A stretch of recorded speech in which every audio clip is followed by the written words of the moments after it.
اس کا آپ دیکھ لیں کہ اس نے جو کہا تھا وہ سچ ہے۔ یہاں پہ جو سمجھنے کی بات ہے وہ یہ ہے کہ ہماری جو جوڈیشری ہے، چونکہ یہاں سے ججز جو ہیں وہ بنتے ہیں وکلاء سے، اور وکلاء جو ہیں وہ بار کونسلز کے ذریعے سامنے آتے ہیں، تو بار کونسل جو ہیں ان کا اپنا ایک آپ کہہ لیجئے کہ ایک رویہ ہے، ایک طریقہ کار ہے۔ بار کونسلز پولیٹیسائزڈ ہیں، وہ سیاسی پارٹیوں کی حمایت کرتی ہیں جہاں جہاں ان کے اپنے تعلقات ہیں یا جہاں ان کو مفادات ہیں۔ نتیجہ یہ کہ جب وہ کسی کو وہاں سے ریکمینڈ کرتے ہیں یا کوئی جج بن جاتا ہے، تو جج بننے کے بعد بھی وہ پولیٹیسائزڈ رہتا ہے۔ اور ہماری جوڈیشری کا آج مسئلہ یہی ہے کہ جوڈیشری میں ڈویژن جو موجود ہے وہ ہے ہی اسی وجہ سے کہ ججز جو ہیں وہ اپنی سیاسی سوچ کے تابع چل رہے ہیں۔ اس سے لازماً ایک مسئلہ موجود ہے۔ جیسے ہمیں ہمیشہ کہا جاتا ہے کہ لاہور ہائی کورٹ کے بارے میں بہت ساری باتیں نہیں کہ وہ میاں فیملی کو انہوں نے بہت زیادہ، بلکہ لوگ تو یہ کہتے ہیں کہ جوڈیشری نے جتنے ریلیف میاں فیملی کو دیا کسی اور کو دیا ہی نہیں، خود اعتزاز احسن وغیرہ کہتے رہیں۔ تو اس لحاظ سے تو یہ تو فیورٹ رہے اور انہوں نے بھرپور فائدہ اٹھایا ہے بہت سارے کیسز میں۔ اب اسی میں دیکھ لیجئے کہ میاں صاحب جب ملک سے باہر گئے ہیں تو ایک ایفیڈیوٹ 50 روپے کے اسٹامپ پیپر پہ لکھ کے دے گئے، ان کے بھائی صاحب نے لکھ کے دیا۔ میاں صاحب ایک مخصوص مدت کے لیے گئے تھے، 3 سال ہو گئے باہر بیٹھے ہیں، کسی نے پوچھا ان سے؟ یا بھائی صاحب کی پکڑ ہوئی یہاں پہ کہ آپ نے ایفیڈیوٹ دیا تھا اور آپ ضامن تھے کہ واپس آئیں گے، میاں صاحب وہ نہیں آئے لہذا آپ کو جیل جانا ہے؟ کچھ بھی نہیں۔ جتنی کھلی چھٹی ان حضرات کو ملی ہوئی ہے وہ تو کسی کو بھی نہیں ہے۔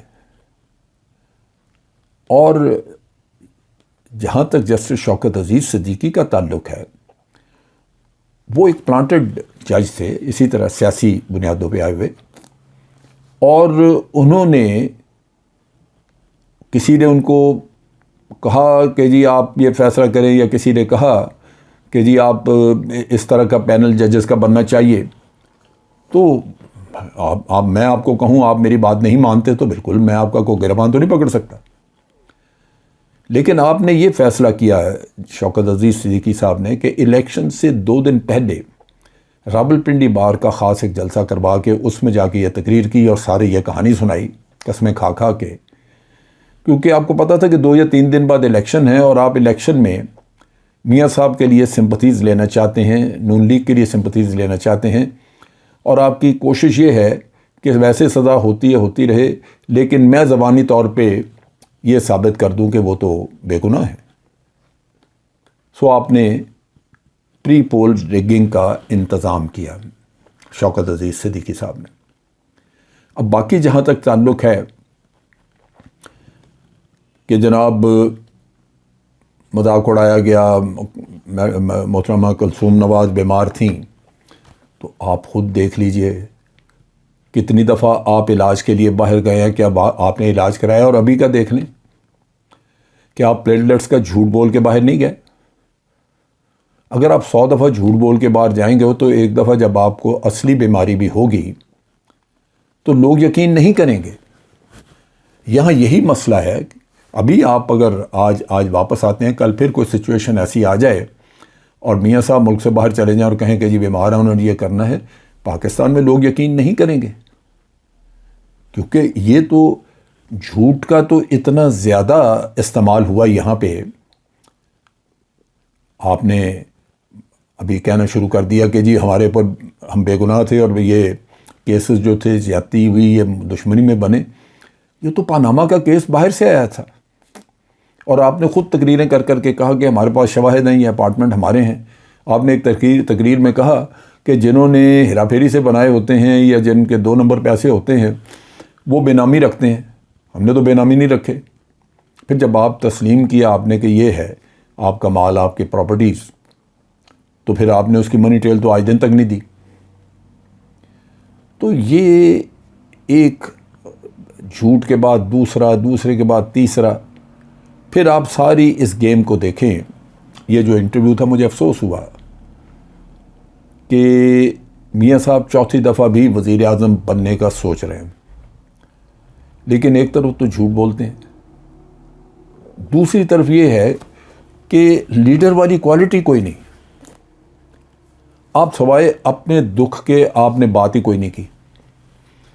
جو قومی لیڈر ہوتا ہے وہ مصیبتیں اٹھاتا ہے، تکلیفیں اٹھاتا ہے، اور بے گناہ ہونے کے باوجود وہ اپنی قوم کے لیے اٹھا رہا ہوتا ہے، لیکن اس کو پھر بھی فکر قوم کی ہوتی ہے. جب آپ تیسری دفعہ وزیر اعظم بننا تھا، یا آپ نے الیکشن لڑے، یا الیکشن سے پہلے 2013 کے الیکشن سے پہلے آپ تقریریں کر رہے تھے، کشمیر گئے، جو بھی لیڈر جاتا ہے وہاں کشمیریوں کی بات کرتا ہے کہ کشمیر میں کشمیریوں کو آزادی ملنی چاہیے، بھارت یہ ظلم نہ کرے، وہ نہ کرے. وہاں جا کے میاں صاحب نے رونا یہی رویا کہ آپ کے منتخب وزیر اعظم کو مسند سے ہٹا دیا گیا اور دیواریں پھلانگ کے لوگ اندر آ گئے اور یہ کیا وہ کیا. یعنی آپ اپنے دکھ سے کبھی باہر آئے ہی نہیں. اس کا مطلب یہ ہے کہ سارا پاکستان جو ہے وہ صرف آپ کے دکھ کا مداوع کرے، یہ سارے 22 کروڑ لوگ ملازمت کریں اور آپ کے سکھ اور چین کے بارے میں سوچیں. ان کے دکھ اور سکھ اور چین کے بارے میں کون سوچے گا؟ اب جہاں تک ہے کہ مریم بے گناہ ثابت ہوئی، فنا ہوا، یہ تو سارا ٹولہ ہی بے گناہ ہو گیا ہے، کیونکہ جب حکومت آ گئی آپ کے ہاتھ میں، قوانین آپ نے بدل دیے، ادارے آپ نے لگا دیا. مریم کے کیس میں جب نیب کا وکیل وہاں پہ موجود تھا تو اس نے کیس لڑا ہی نہیں. اب اس کے بدلے جا کے کوئی اور پاکستانی تو نہیں کیس لڑ سکتا تھا. نیب کے وکیل کو انہوں نے سوال کیے، وہ ہوں ہاں کر کے تو چلے گئے، کیونکہ اس کو اوپر سے حکم تھا اوپر سے کہ بھئی تم نے کچھ نہیں کرنا. تو یہ مسئلہ ہے، یہ دکھ ہے. میں ہمیشہ کہتا ہوں، اور آج بھی میں اس ویڈیو کے آخر میں یہ کہہ رہا ہوں کہ یہ ملک کرپٹ مافیا کے ہتھے چڑھ چکا ہے، اور اس کے ٹینٹیکلز، اس کے تانے بانے اتنے دور تک اور اتنے مضبوط ہیں کہ ہر ادارہ، ہر بار کونسل، ہر وہ جگہ جہاں سے کوئی احتساب ہو سکتا ہے یا کسی کو انصاف دینے، وہ کام کرے گا انہی کے لیے، اور کر رہا ہے. نتیجہ یہ کہ یہ سوچنا کہ ہم کبھی بھی اس ملک کو کرپشن سے پاک کر سکیں گے، کبھی بھی ہم کوئی سوچ بچار والے ہمدرد لیڈر جو قوم کے ہمدردوں وہ لیڈر لا سکیں گے، وہ ممکن نہیں ہے. ہمارے بدقسمتی ہماری یہی ہے کہ ہم انہی کے ہتھے چڑھیں گے، پھر ان کی اولادوں کے ہتھے چڑھیں گے، پھر ان کی اولادوں کے ہتھے چڑھیں گے. کیونکہ جو قوم سوئی ہوئی، جس کا جو ریئیکشن نہیں دیتی ان چیزوں پہ، وہ قوم جو کہ اس طرح کے جھوٹ تسلیم کر کے تو ہمدردیاں جتاتی ہے، اس کا مقدر پھر یہی کچھ ہوتا ہے. آج کے لیے اتنا ہی. افواج پاکستان زندہ باد، پاکستان پائندہ باد.